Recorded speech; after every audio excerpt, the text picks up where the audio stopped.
तर आम्ही बी यायला पाहिजे, आम्ही येऊ, जरूर येऊ, अशी आपण पट्टी गोळा करू.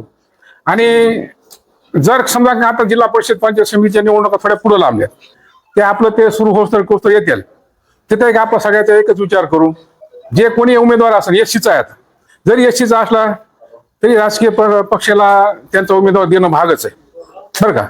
आणि तिथं त्या माध्यमातून आमच्यासारख्या माणसं आम्ही एक 10-5 जण पुढे जाऊन त्या पक्षाच्या नेत्याला त्यांच्या वाढान देऊ.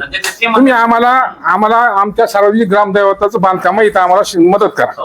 काय मदत करणार त्यांच्याकडून शब्द घेऊ, हा एक विषय झाला. आणि मग काय होतं, सार्वजनिक क्षेत्रामध्ये बोलत असताना आले वय घेऊ, आता तशा बी काही मानसिकतेची माणसं असतील, द्यायची इच्छाच नसते, बरं का.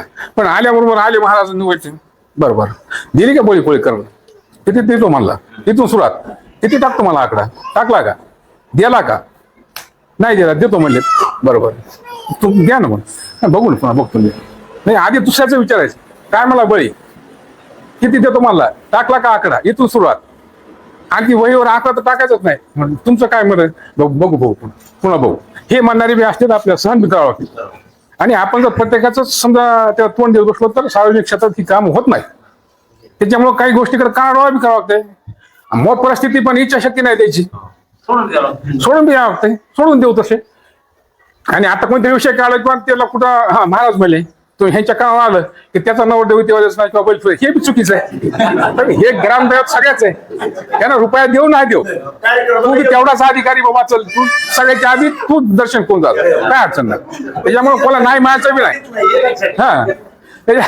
खरं ते काढाविषयी त्यांनी चांगला आहे, किंवा नाही दिला तरी ग्रामदैवत आमचं पहिलं होतं तसं दर्शन घ्यायला आला तर काय ते बिघडलं, कोण नाही, त्या दर्शन करून द्या, नवरदेव वाजी जाऊन द्या, बैल फिरू द्या, काहीच नाही.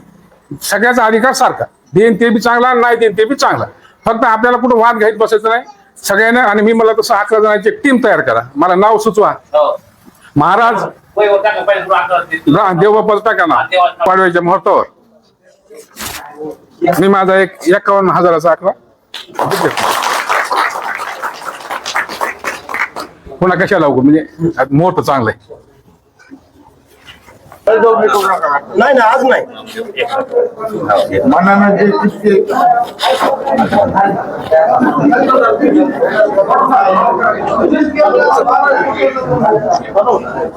उद्या सकाळी